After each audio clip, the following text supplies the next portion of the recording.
What's up, everyone? I'm James Lynch, and this is Early Look, the show where I take a look at an upcoming notable fight. And on today's edition, we got a big one. It's the main event for UFC 280, Charles Oliveira versus Islam Makhachev, vacant lightweight title, October 22nd in Abu Dhabi. Before I give you my preview and pick, make sure you hit that like button, hit the subscribe button, hit that notification bell. You do those three things, it really does help out this channel. So I thank you very much for that. Okay, let's not waste any more time. I'm going to dig into this fight here. I can't wait. I'm so excited for this one. To me, this is the fight of the year. This is the fight I'm most anticipated for. And I know it's in October, but I wanted to get this done nice and early just because it is such a big fight. And we'll be going through both fighters, going through some stats, going through a lot of intangibles, and I'll give you my preview and pick at the end. We do have betting odds for this fight, so a lot to get into. But let's start first with the fact that this is going to be taking place in Abu Dhabi. That's going to be a pro-Islam Makhachev crowd, as we know. It's going to be a bigger cage as opposed to the Apex. Not like a fight like this would be in the Apex, but again, if it's a smaller cage, typically that leads to more finishes. At least that's what sort of the experts are saying out there.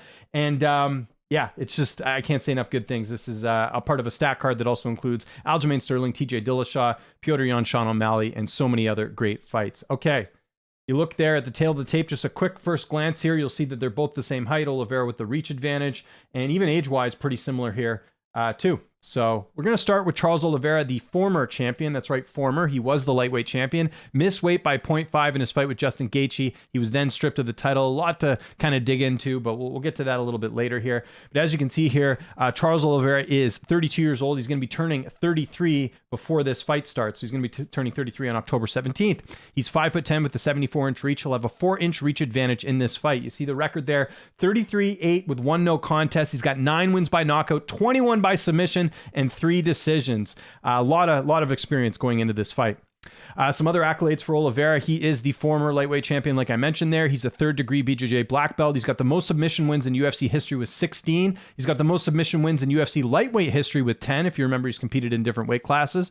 He's got the most finishes in UFC history with 19. He's got performance of the night 12 times, and he has the 2nd longest winning streak in UFC lightweight division history. You can guess who's got the first one, Islam's teammate, Khabib Nurmagomedov. Oliveira's been around for a very long time here. He made his amateur debut in November of 2007, made his MMA debut, his professional debut in March of 2008. He didn't make his UFC debut until August 1st, 2010 against Darren Elkins. That's a significant date. I'll tell you why in a second here, but yeah, August 2010 was when he made his debut there. He is 21-8 with 1 no contest in the UFC. He's got 19 stoppage victories, like I mentioned before. Some notable wins. I mean, we can just go through the resume here. So many good ones. Jeremy Stevens back in the day when he got that win back on the Tough finale in December of 2014. Miles Jury, who at the time was 15-1.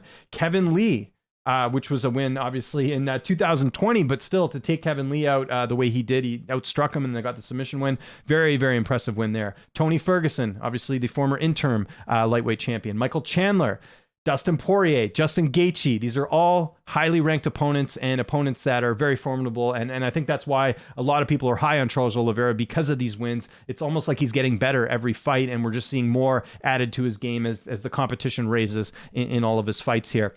Now, he's had a lot of losses here, but I always got to point out to people, fighters can improve, right? It's like, when you talk about Stipe Miocic losing to Stefan Struve, or, there's fights where sometimes things don't make sense, but fighters can improve there. So some of the losses that he's had, if you look back here, Jim Miller lost to Donald Cerrone, Cub Swanson, Frankie Edgar, lost to Max Holloway at featherweight, Anthony Pettis, Ricardo Lamas, and then Paul Felder's the last time he lost, and that was back in December of 2017. He was finished in the 2nd round in that fight, but he hasn't lost since then. He's been on an 11-fight win streak, like I mentioned off the top there. Some other interesting things with Oliveira. He actually started his MMA career. His pro debut was at 170 pounds. He's fought as low as featherweight. He fought 7 times in that weight class, but he missed weight 4 times as a featherweight. Charles Oliveira also missed weight 1 time at lightweight, and that was in his last fight. However, that was a title fight. If it was a non-title fight, Oliveira still would have been making the weight. They give you that 1 pound allowance. But if he came in at 155.5, meaning they had to vacate the title because when he fought Justin Gaethje, because you have to be right on the limit at 155 in case people were wondering. Charles Oliveira, one thing you got to give him credit for in his career, he's very active. I mean, again, this is a guy that made his UFC debut in 2010. He's pretty much fought twice a year, sometimes 3 times a year. So no major layoffs for Oliveira here. He's had a few injuries. If you go back and look here, he was supposed to fight Jeremy Larson. Not sure who that is, but that was back in October of 2013. You see here, he had to withdraw due to a thigh injury. And then he was supposed to fight at UFC Fight Night 50 back in September of 2014 here against Nick Lentz, but he had an illness. I believe that was weight cut related. Again, I believe that was also a featherweight fight too. So can't remember exactly, but he did have an illness that took him out there. But if you look at it, just one injury in his entire career, that's pretty impressive as far as his durability goes. He did withdraw from the fight against Beneil Dariush back in October of 2020. But I don't think that was injury related. I think that was just something normally they would put injury here on Tapology if it was an injury there. The thing with Oliveira, when you get 19 career finishes in the octagon, typically you're not going to have any close decisions. So no close decisions for Oliveira in his UFC career. And that's pretty much it. A lot of accolades, like I said. Again, it's I brought it up off the top there.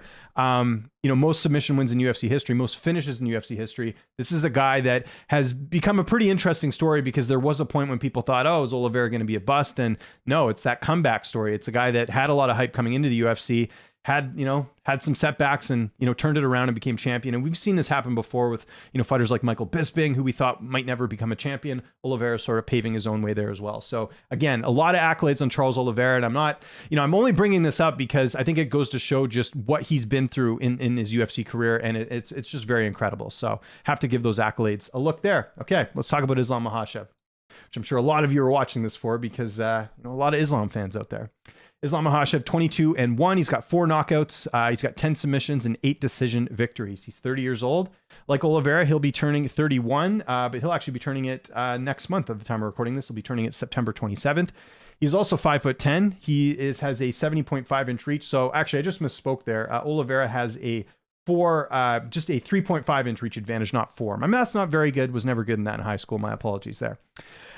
Islam Makhachev is 2 years younger than Charles Oliveira.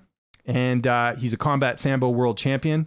He also trains at AKA and Eagles MAM. He's got fight of the night one time when he fought Armin Saryukin. And he's taken, this is a key thing, and a lot of people bring this up, and I didn't want to glance over the stat. Islam Makhachev has the least significant strikes absorbed per minute in UFC history at 0.074. So that's extremely impressive.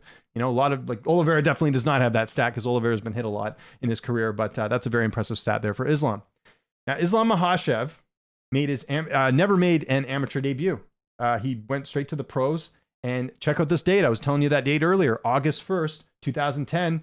Islam Makhachev made his professional MMA debut the same time Charles Oliveira made his UFC debut. In fact, Charles Oliveira had 12 fights at this point in his career compared to when Islam made his pro debut. Take that for what it's worth. But again, it just shows you how long Oliveira's been fighting MMA. I know people will bring up the Sambo experience and all that other stuff with Islam, but I'm talking just purely MMA. Oliveira had a 12-fight head start there. Islam did not make his UFC debut until UFC 187. That was on the Johnson and Cormier card back in May of 2015. Actually at that card, now that I think about it, which is interesting. Actually, no, that was the first Johnson fight. I wasn't at that fight. I was at a different one. Anyways, so yeah, that was May of 2015 is when he made his UFC debut. Islam has since that UFC debut gone 11-1. He's got 6 stoppage victories. Some notable wins at the time. Let's go through them, because people like to discredit Islam's resume, but you look at some of the opponents that he's fought. He beat Chris Wade, who was 11-2 at the time. That was a good win for him. Nick Lentz had way more experience, didn't finish him, but took him to a decision in that fight. Armin Saryukin, I think, again, a really good win. We didn't know at the time how good Armin was. I know Armin lost his last fight at the time of recording this, but he had a very close fight with Gamrot. Armin's a very good fighter in that weight class. That was a good win, too. I know that was short notice, but still, the fact that he got the win there, very impressive. Davey Ramos, 10-2 record as well, getting a decision victory there. And then he really started to pick things up, finishing Drew Dober after that, finishing Thiago Moises. I think that was Moises' first stoppage loss in the UFC. Dan Hooker submitting him. I believe that was Dan Hooker's first submission loss, at least in the UFC anyways. No, it definitely was his first submission loss in the UFC, but overall, I think he had 3 submission losses. And then Bobby Green getting the win there as well, finishing him in the very first round. So only had 1 loss, and that was a fight against Adriano Martins. Maybe that's the Charles fight, like I was talking about earlier, where, again, 9 times out of 10, these guys fight. It's probably a different result, but Martins did get the finish there. So that's one thing we do have to point out. And I think people, often forget is that Islam has not lost, and it wasn't, it was a decisive loss. It was a finish, right? So we got to bring that up too. So Islam's had a few injuries and some other things that have happened. So the first thing we got to bring up, again, I think some people forget, Islam Makhachev testing positive for a banned substance at the weigh-ins when he fought Drew Dober. Was supposed to fight Drew Dober in April of 2016. Now, he hasn't been caught since then, but still one thing we got to mention about the resume. Supposed to fight Michel Prazeres in 2017 at UFC Fight Night 115. He had an injury in that one. Then he was supposed to fight Francisco Trinaldo in January of 2019. He was pulled from the fight, undisclosed reason. Not exactly sure on that one. I believe it was an injury when I went back and looked at it. Or no, it was undisclosed, sorry. It was Prazeres who was the injury. And then he was supposed to fight Rafael dos Anjos in November of 2020, right here. And he had an injury. But one thing I will point out, and this kind of ties into, injuries and people pulling out from fights, look at the amount of opponents that have pulled out against him, right? It's been a lot. We've got Alex Hernandez was supposed to fight him. Well, actually, that event was canceled due to the coronavirus. Rafael dos Anjos testing positive for COVID, so that fight got scrapped. He's supposed to fight RDA again in October of 2021. He got an injury in that fight, and then he was supposed to fight Beneil Dariush, which was the big fight, big top 5 opponent. That does not end up happening. He has an ankle injury in that fight. So, again, people saying he's not deserving of a title shot, I understand it, but it's also, you got to give credit to the fact that it was his opponents who got injured. It was not Islam in that. As you can imagine as well, while Islam does have a couple decision victories, none of them were really that close. I think everyone pretty much felt like they won. There was no sort of weird media scorecards here. And let's take a quick look at the odds here on this fight. Islam Makhachev is the favorite at the time of recording this. I imagine that will still stay true come fight time. Not John McDessie, Islam Makhachev. There you go. So most books having Islam almost a 2-1 favorite here over the former champion Charles Oliveira. One book having him almost a 3-1 favorite here at -245. And yeah, it's understandable. Again, Islam is a very, very talented fighter. You don't just come in the UFC and, have a 22-1 record for nothing. Very, very, very impressive here. Okay, so who am I picking here?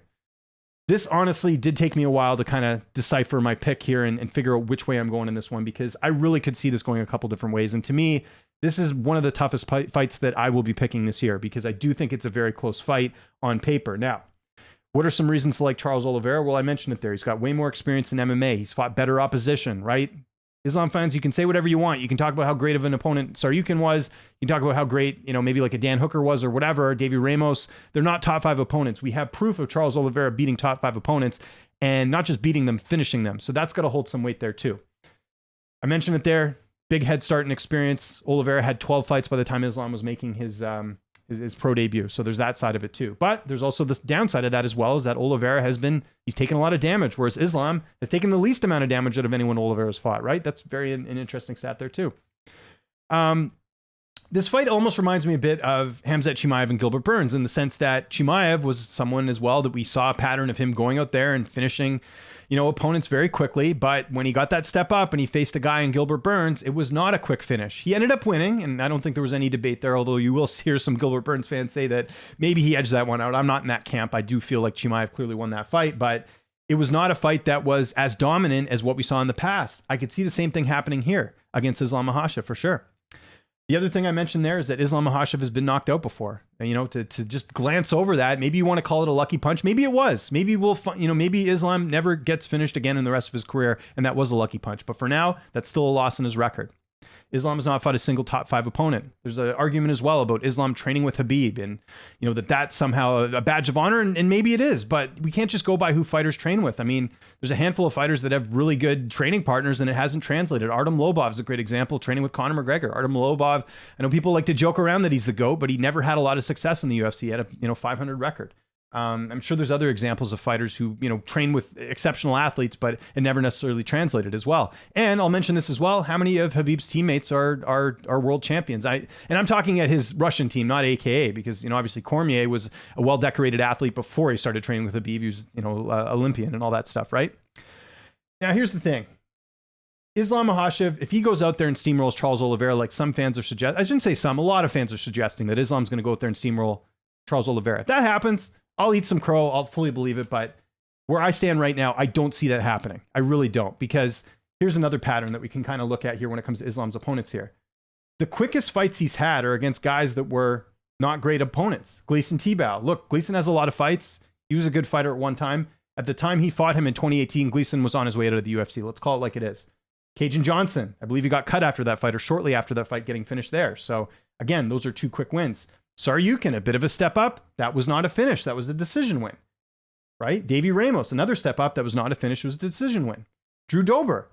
Drew Dober had lost a number of times before, right? So again, like it's not like he's fighting an undefeated fighter. He finished him even later in the third round. That was not a first round finish. Thiago Moises, another guy who the UFC kind of matched them up together saying, hey, who's the better prospect? Obviously Islam was. He definitely took over that fight as it went on, but check it out. Fourth round finish, not a quick finish. It's the last two fights that people really emphasize on in Dan Hooker and Bobby Green. And, Dan Hooker's fought amazing opposition throughout his career. Not going to dispute that as far as what Dan Hooker's done in the octagon. But Dan Hooker's been finished before. He's been finished a number of times. Dan Hooker also took that fight on short notice. Dan Hooker got taken down immediately, got submitted. I don't think that's going to happen here with Oliveira. Same thing with Bobby Green. It was supposed to be Beneil Dariush. Green steps in, takes the fight. He's finished in the first round. So while Islam did finish both of these guys, and these are better opponents than maybe some of the other ones he fought, these are both short notice opportunities here. So again, we're having a fight that has plenty of notice here. Charles is getting more than a full camp. Islam's getting more than full camp as well. So I think those wins, while they're impressive, we have to look at the context and the facts that those are two short notice wins as well. My pick on this fight, been going back and forth, has got to be Charles Oliveira, because to me, there's more ways for him to win this fight. Now, I think he's better in the stand-up. People will debate me on that. That's fine if you want to do that. But we saw Charles Oliveira go toe-to-toe with a really great striker in Justin Gaethje. And he was not afraid of going toe-to-toe. I thought if you're going to beat Gaethje, if you're watching the Khabib fight, you're seeing the fact that Gaethje's getting taken down and submitted. Why not implement that same game plan? Now, obviously, Oliveira went out there and did end up submitting Justin Gaethje, but he also stood and traded with him. And yes, he got hit a few times, but that chin holds up. That was the thing going into that fight too. People saying that Charles has a bad chin. Charles can take a punch. How many fighters have lived to tell the tale about surviving a Justin Gaethje fight? Not many. Gaethje's got a ton of knockout wins throughout his career. So the fact that he took a couple shots, then went in and got the submission, very impressive there. Dustin Poirier, again, I know Poirier's been finished, but you look at Poirier, some of the wins that he's had, who's he's taken out, including Max Holloway, right? Beat Conor McGregor twice. I know one was an injury, but still, that's a good win there too. How about Michael Chandler? Chandler nearly finished Oliveira in that fight in the first round, right? Certainly looked that way. Oliveira survives, again, shows the durability there. He goes out there and gets the finish in the second round. And again, that was a knockout win. So we know that Oliveira's got some knockout power as well too. That to me is where I give the edge to Oliveira in the stand-up. Now on the ground, and this is something that people have debated with me as well. To me, you have to say that Oliveira has the better ground game because of what he's done in MMA. I'm not talking about what Islam's done in Sambo or anything else. Just compare the records here. And again, Oliveira has more experience here. Oliveira has far more fights than Makhachev has. Makhachev's only got 10 submission wins in 22 fights. That's like half of his fights are submission wins. Oliveira has 21 submission wins. That's more than half of his fights. Actually, my math's not good on that one, but you get what I'm saying here. 21 submission wins in overall in his career. Very, very, very impressive here. So I would give the edge to Oliveira on the ground as well in terms of submissions, not grappling, not wrestling. Makhachev has that in spades over Oliveira. I think he is the better wrestler, better takedown guy for sure. So that to me, again, we'll go over the three things here. Oliveira's fought better opposition. I think he's better in the stand-up, and I think he's better on the submission game. To me, Islam, who has the better cardio? I don't know. They both have fought, lengthy fights before, but I think that's debatable. I don't think you can really say one has better cardio than the other. So these are, again, things that we're certainly looking at here in the fight. But overall, with everything that I've just said here, I'm going to go Charles Oliveira by knockout in the third round, because what I think is going to happen is I think Oliveira is going to be able to stuff some takedowns. And I think when it does stay standing, again, we have proof of this, of Oliveira standing and trading with guys like Gaethje and Poirier, who are very good with their stand-up. Chandler, another one who's great with their stand-up, and having success. And we've seen Islam get knocked out before. And again, if you want to call that a fluke, that's fine. But we know that Islam can be knocked out. Oliveira, at lightweight anyways, at least not since the Felder fight, has been knocked out. It's 11 fights ago. That's a long time. And I don't believe Charles Oliveira is the same fighter that fought Paul Felder. I think he's much more improved since then. So to me, what it comes down to is Oliveira has more ways to win this fight. And I feel like he's going to do it. Now listen, I'll say it one more time here. If we're talking about an Islam Makhachev maybe winning like a late finish like the Thiago Moises fight, or maybe a third round finish, it would not shock me in the least. This is a 50-50 fight in my opinion. I think the odds should be, they're kind of how they are. Like Islam's just almost a 2-1 favorite, but I put the odds even closer. I think this is literally a 50-50 fight because there's that unknown of Islam in terms of, can he translate the success that he's had in those, impressive wins that he's had, like the Bobby Greens and the Dan Hooker? Can he translate that against a top 5 opponent here in Charles Oliveira? I don't know that. And I think even the most confident Islam fans, you have to acknowledge the fact that Oliveira has fought better opposition. And if you can't, then we shouldn't even debate here. So that's why I think Oliveira is going to win. But like I said, it would not surprise me if we're talking about an Islam Makhachev win in the 3rd or 4th round. What I would be surprised by, like I said earlier, is Islam going out there and getting a 1st round finish. I just don't see it happening. He's fighting a guy who's too experienced, too much battle tested, and extremely durable as well. And he's got the great ground game as well. I mentioned it there, 3rd degree black belt for Oliveira. I'm sure he's got some submission defense in there if Islam's going to try and do that. But we're going to learn a lot within the first couple minutes of the fight. I'm positive of that. And obviously, if Islam gets that takedown, then yeah, we might be seeing a repeat of the Bobby Green and Dan Hooker fights. But I just don't think that happens against Charles Oliveira. Before I get out of here, got to mention this last point because I know I'm going to get this already. Picking against Islam Makhachev is not discriminatory. It's not racist. It's not bigoted. There's going to be fans saying that type of stuff, and that's just complete nonsense, okay? It's acknowledging how good Charles Oliveira is. If we're talking about a lightweight fighter that's outside the top 10 and you're saying that they're going to beat Islam Makhachev and you want to play that angle of whether it's discriminatory or whatever, I can understand that because I think Islam does destroy most of these opponents. However, we're talking about Charles Oliveira, and I've done enough videos on this where you guys know my point of view on this. Charles Oliveira is a great fighter. If he gets this win here, we got to talk about him in the greatest of all time conversation. In fact, I think you could already make that argument with some of the title defenses that he's had here. So that's my pick. Charles Oliveira by 3rd round submission, or 3rd round knockout, I should say. Maybe he submits him as well, but I just think, he has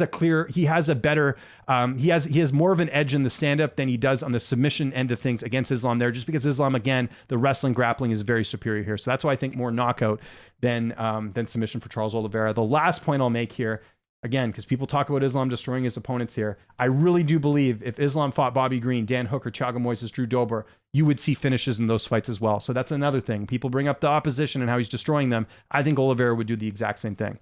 All right, so there you go. There's my pick. I know this is not surprising to some people, but honestly, I really did debate this back and forth because, like I said, I could see Islam going in there, looking impressive and, a lot of us eating our words. And I can understand it, but from the proof we have right now in terms of what Oliveira's accomplished, I have to go with him here. And again, if Islam goes out there and steamrolls Oliveira and finishes him in the 1st round, I'll be the first one to admit I was wrong, but I just don't see it right now. All right, follow me on Twitter and on Instagram at Lynch on Sports. Make sure you subscribe to this YouTube channel. Hit that like button, hit the subscribe button, hit the notification bell. Let's talk about this fight. Let's talk about this fight respectfully, okay? I have a lot of respect for Islam. I have a lot of respect for Oliveira as well, as you can tell. Let's have a good talk about this. Let's not get personal. This is one of those videos where, again, I know what I'm doing this. I know the type of feedback I'm going to get, but everything I'm just laying out here is the research, the facts, the stats that I've done, and that's how I was able to come to my pick here. If there's any other fights you want me to preview, I know a lot of people have been asking me about some other fights on UFC 280. I will definitely be getting to most of those on that card because it is such a stacked card. I have a whole schedule of fights I'm going to be previewing here soon, but there we go. Hope you guys enjoyed this video. I'm going to try and do the show every week if I can. I'll let you know, and hope you guys enjoyed this video. Thanks again, and I'll talk to you guys soon.